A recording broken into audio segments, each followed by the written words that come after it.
That's why cinema story.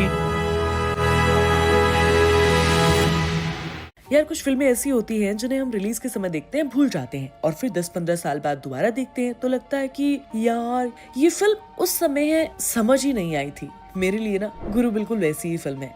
2007 में जब मैंने इसे एक बिजनेस स्टोरी समझकर देखा था, लेकिन आज 2026 में जब देखी तो एहसास हुआ कि कहानी सरप्राइजिंग नहीं थी, अभिषेक बच्चन सरप्राइजिंग थे। आजकल लोग अभिषेक बच्चन का नाम सुनते ही दो हिस्सों में बट जाते हैं। एक कहता है एवरेज एक्टर है, दूसरा कहता है अंडररेटेड है।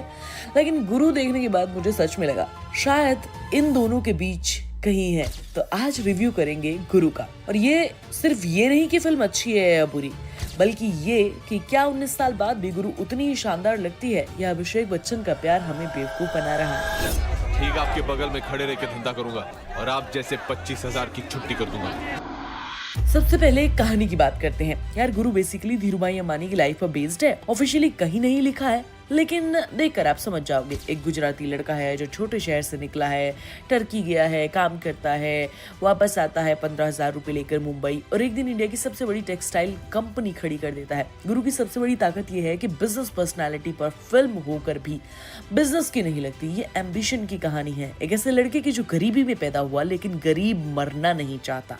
और मुझे ये बात सबसे अच्छी लगी। मणिरत्नम ने गुरु को कभी भगवान नहीं बनाया। वो गलतियां करता था, डॉरी लेकर शादी की, रूल्स तोड़े, सिस्टम को मैनिपुलेट करता था, लेकिन साथ ही लाखों लोगों के लिए अपॉर्चुनिटीज बनाता था। यही वजह है कि पूरी फिल्म तुम्हें कंफ्यूज रखती है।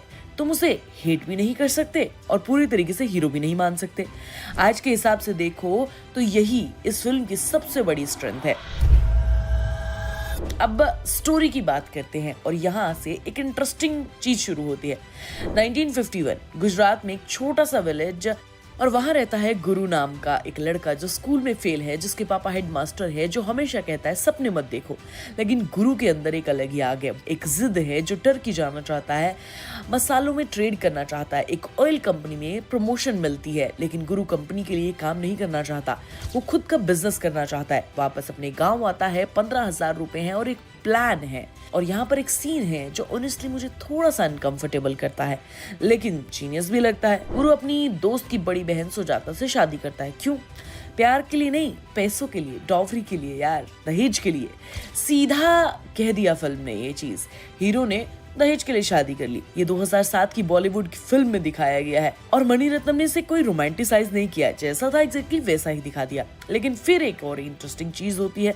सुजाता यानी कि ऐश्वर्या को पता चल जाता है कि गुरु ने ये क्यों शादी की है, और वो फिर भी साथ चलती है क्योंकि उसे गुरु के एम्बिशन से प्यार है। ये लव स्टोरी कॉम्प्लिकेटेड है, रियल है और इसीलिए इंटरेस्टिंग भी है। गुरु और सुजाता मुंबई आते हैं एक छोटे से घर में 30,000 लेकर, और फिर शुरू होती है गुरु की असली जर्नी। यार गुरु जो करता है वो टेक्निकली लीगल नहीं है, हमेशा वो लूफोल्स यूज करता है, गवर्नमेंट लाइसेंसेस को बाईपास करता है, जर्नलिस्ट को मैनेज करता है, लेकिन साथ में लाखों लोगों को एम्प्लॉयमेंट भी देता है।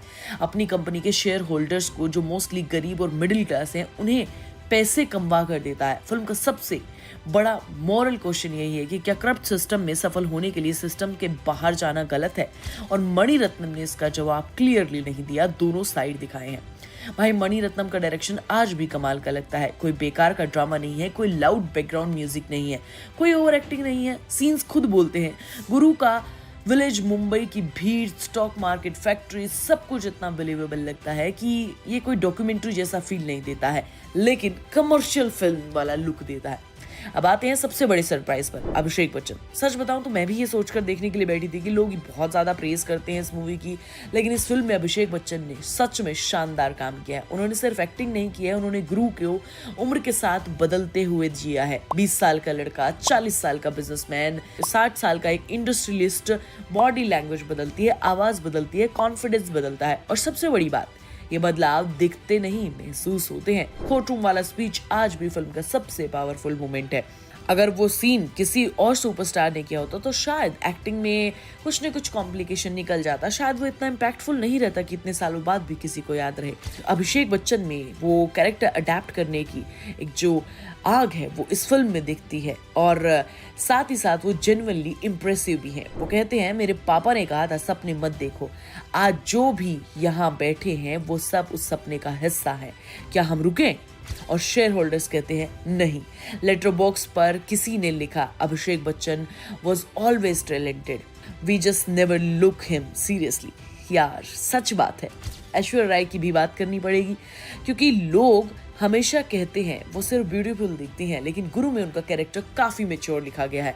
वो सिर्फ हीरो की वाइफ नहीं है, वो कई बार गुरु का साथ भी बनती है, कई बार गुरु की हिम्मत भी बनती है। और AR रहमान का म्यूजिक, भाई ये आदमी अलग ही लेवल पर है। तेरे बिन, बरसों रे,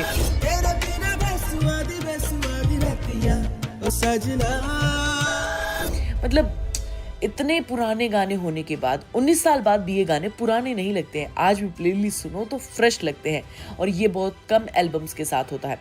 एक क्रिटिक ने लिखा कि ऐश्वर्या का रोल लव इंटरेस्ट की तरह वेस्ट हुआ है। मैं थोड़ा डिसएग्री करती हूँ। सुजाता का कैरेक्टर बहुत लेयर्ड है। एक औरत जिसे पता है कि उसका पति उसे प्यार नहीं करता शुरू में, जो फिर भी अपने हस्बैंड के साथ खड़ी रहती है, उसे चैलेंज भी करती है, और जब वो गलत होता है, और वो हर सीन जब सुजाता बीमार है और गुरु उसके पास बैठा है, उस सीन में दोनों की रियल लाइफ केमिस्ट्री स्क्रीन पर दिखती है, वो रियल थी। अभिषेक बच्चन और ऐश्वर्या राय उस वक्त रिलेशनशिप में थे। बरसों रे आज भी रेन सॉन्ग में सबसे टॉप पर आता है। तेरे बिना, स्लो, हंटिंग, ब्यूटीफुल, ए हैरते, एनर्जी और सेलिब्रेशन। AR रहमान का स्कोर इस म्यूजिक में इतना ज्यादा पावरफुल है कि ये सबसे बेस्ट लगता है। यार फिल्म परफेक्ट नहीं है, पहली प्रॉब्लम। फिल्म थोड़ी लंबी है, 2 घंटे 46 मिनट की है, कुछ सीन्स ट्रिम हो सकते थे। दूसरी प्रॉब्लम, ओल्ड मेकअप। जब अभिषेक बच्चन, ऐश्वर्या राय बूढ़े बनते हैं तो फिल्म में वो ऑनेस्टली मेकअप इतना बुरा लगता है कि हंसी आ जाती है मुझे।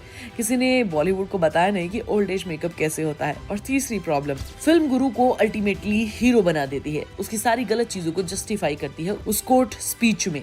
मुझे ये थोड़ा प्रॉब्लमैटिक लगता है। एक क्रिटिक ने लिखा कि फिल्म डिसाइड नहीं कर पाती कि गुरु को सेलिब्रेट करना चाहिए, क्रिटिसाइज करना चाहिए, दोनों में फ्लिप फ्लॉप करती रहती है। ये फेयर क्रिटिसिज्म है, लेकिन फिर भी क्यों देखनी चाहिए, क्योंकि यार बॉलीवुड में बिजनेसमैन की कहानियां बहुत कम बनती है। गुरु उस गैप को फिल करती है। ये एक बहुत ही डार्क और बढ़िया कहानी है। और सबसे बड़ी चीज यार, मुझे लगता है कि ये तुम्हें देखनी चाहिए, क्योंकि ये बहुत बढ़िया मूवीज में से एक है। बाकी अभिषेक बच्चन की एक्टिंग, AR रहमान का म्यूजिक और कोर्ट रूम सीन जो मुझे आज भी याद रहता है, ये सब बहुत परफेक्ट है। यार मैं जानती हूँ ये सवाल आएगा कि अभिषेक बच्चन को ये रोल नेपोटिज्म की वजह से मिला है।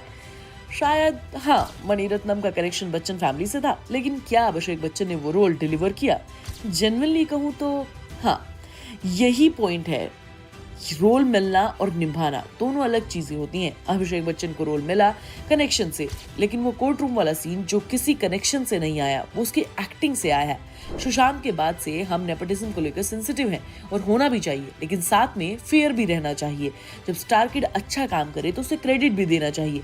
अभिषेक ने गुरु में जो काम किया वो सच में कमाल का था। तो तुम मुझे कमेंट करके बताओ कि क्या तुमने गुरु देखी है। अगर नहीं देखी है तो प्रॉमिस करो कि तुम इस वीकेंड पर देखोगे, और मैं प्रॉमिस करती हूँ कि तुम रिग्रेट नहीं करोगे। कमेंट में बताओ मुझे कि अभिषेक बच्चन की तुम्हें कौन सी फिल्म पसंद है। चैनल को लाइक करो, शेयर करो, सब्सक्राइब करो। आप सुन रहे थे let's mind more than radio. Follow कीजिए हमें हमारे सोशल मीडिया प्लेटफॉर्म्स पर।